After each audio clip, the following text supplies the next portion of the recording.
ये कहानी ममता की है। बचपन से ही घर में ये एहसास दिलाकर पाला गया कि औरतों को बोलने का हक नहीं है। अरे ममता, जरा जल्दी जल्दी हाथ चलाओ। रोज ऑफिस में देर पहुंचता हूँ तुम्हारे कारण। लेकिन आपका सारा खाना पैक और तैयार भी है। अरे जबान जितनी चलाती हो उतना अगर हाथ चलाती ना तो शायद घर को अच्छे से मैनेज कर पाती। क्या मतलब है? क्या नहीं मिला आपको? मोजे मोजे कौन देगा? ममता भागकर पति को मोजे देती है। वो हर किसी का ख्याल रखती, लेकिन उसके घर में रोज का रोना लगा रहता। अरे माँ, आज स्कूल में टीचर ने मुझे फीस के लिए डांटा। माँ, मुझे अच्छा नहीं लगता कि स्कूल में फीस के पैसों के लिए मुझे कोई भी बात सुनाए। अरे पर बेटा, ये तो पापा करते हैं ना, सारा ऑनलाइन। मुझे तो इसकी जानकारी भी नहीं है। हाँ हाँ, बना लो बच्चों के सामने मुझे बुरा। अरे करता तो मैं ही हूँ, माना, लेकिन मुझे कोई सपना थोड़ी ना आएगा कि बच्चों की फीस जमा करनी है। अरे बताओगी तो तुम ही ना। ममता की अब ये आदत में शुमार हो चुका था। वो हमेशा हर बात के लिए खुद को ही दोषी मानती। एक दिन वो पड़ोस की दोस्त से कहती है, समझ नहीं आता यार, मैं इतनी डम कैसे हो सकती हूँ।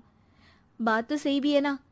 अब पति बेचारा नौकरी करे, पैसे कमाए, या फिर ये देखे कि बच्चों की फीस का वक्त है। क्या करूँ यार।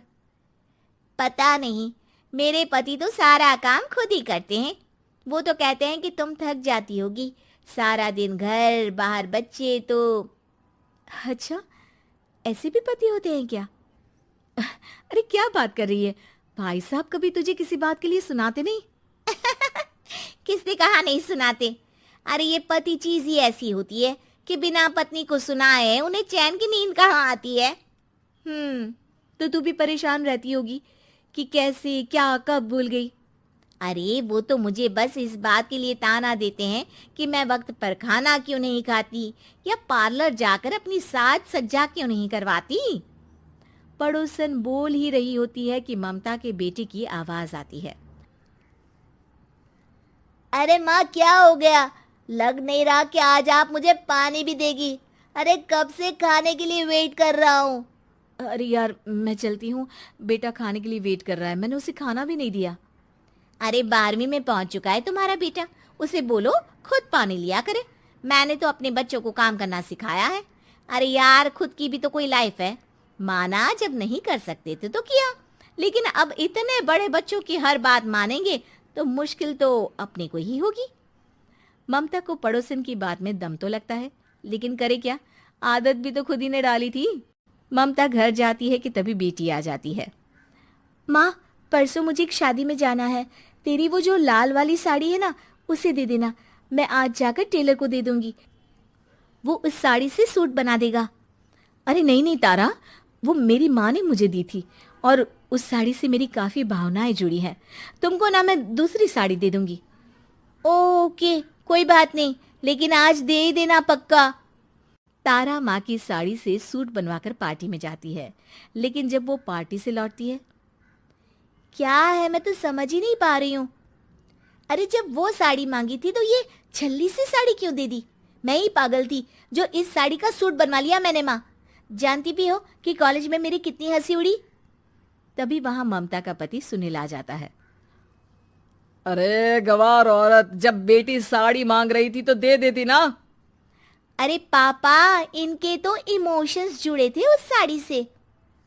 ममता इतने सब के बाद भी कुछ नहीं बोलती। मेरी बेटी की बेइज्जती हो गई, मैं बिल्कुल बर्दाश्त नहीं कर सकता ये। मैं नहीं चाहता कि मेरी बेटी से कोई भी ज्यादा सुंदर लगे पूरे कॉलेज में। जी, वो पढ़ने में तारा बिल्कुल अच्छी नहीं है, उसकी पढ़ाई पर आप ध्यान दीजिए ना। अच्छा, अब तुम मुझे बताओगी कि मुझे किस पर ध्यान देना और किस पर नहीं। रमेश जैसा ही ये वाक्य पूरा करता है, ममता की बेटी और पति उस पर जोर जोर से हंसते हैं। अरे ठीक है ना, पता ही नहीं चला कि कैसे वक्त इतना बीत गया। अरे कैसे पता चलेगा माँ, हम लोगों के पीछे जो तू बैताल की तरह चिपकी रहती थी, तुझे कैसे वक्त का पता चलता। ममता को पहले सास ससुर, फिर पति और बच्चों की तरफ से इस तरीके की बातें सुनकर उसका मन बहुत दुखी रहता था। एक दिन, सुनो ना, बहुत दिनों से कमर के नीचे बहुत दर्द रहता है। कल मैंने देखा तो एक फोड़ा था। अरे ममता, एक बार अपने पति से बात करो, वो तुम्हारा फोड़ा डॉक्टर को दिखा देंगे। अरे नहीं नहीं, वो तो गुस्सा हो जाएंगे। अरे क्यों गुस्सा हो जाएंगे? तुमको दर्द है? हाँ, लेकिन वो यही बोलेंगे कि ऑफिस जाऊं या फिर तुम्हें लेकर डॉक्टर के पास। तो बेटे से ही बात कर ले। अरे वो तो मैं कर लूं, लेकिन फोड़ा है ऐसी जगह कि उसे बताते मुझे शर्म आएगी। लेकिन कुछ ना कुछ तो करना जरूरी है ना। ऐसे कब तक फोड़े के दर्द से तड़पती रहेगी? अब तो सोच रही हूँ कि इनसे बात कर ही लूं, वरना दर्द के मारे कहीं मर ना जाऊं। लेकिन शाम को, ममता, क्या किया तुमने आज? खाने के डिब्बे में कैसा खाना दिया था? दाल खराब हो गई थी। कब की थी? दाल तो मैंने सुबह ही बनाई थी, खराब कैसे हो गई? अच्छा सुनिए ना, मुझे कहना है कि अरे गरम दाल बंद करोगी तो ऐसा ही होगा ना। बेइज्जती हो गई सबके सामने मेरी। ऑफिस वालों ने ऐसा मजाक उड़ाया कि क्या बोलूं। कल से ठीक से खाना देना है तो देना, वरना खाना देना बंद कर देना। बाहर खा लूंगा मैं।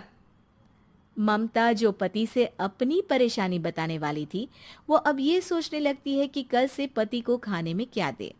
अगले दिन ममता थकी थकी सी हालत में, आप लोगों के लिए नाश्ता बना दिया है, खाना बनाने की हिम्मत नहीं है आज तो। रात भर सोकर थक गई है ना, इसीलिए तो खाना नहीं बना सकती। हिम्मत नहीं हो रही है, मैं बस सोने जा रही हूँ। बस मैडम को सोने का बोल दो, फिर देखो कैसे सोती रहती है। माँ, फिर वही पराठा सब्जी। अरे हमारे साथ के दोस्त एक से बढ़कर एक नाश्ता खाना लेकर आते हैं, आप तो बस। सभी घर से निकल जाते हैं, लेकिन जब शाम को बेटा घर आता है तो घर में अंधेरा रहता है। बेटा लाइट चलाता है। क्या माँ, तुम्हारा भी जवाब नहीं है बिजली का बिल बचाने के लिए? वो बोल ही रहा होता है कि सामने माँ जमीन पर लेटी मिलती है। वो उसके पास जाता है। अरे माँ, क्या हो गया माँ? तभी वहां पड़ोसन आती है। अरे बेटा, तुम्हारी माँ के पैर के पास एक फोड़ा है, जिसके कारण ये लगातार कमजोर होती जा रही थी।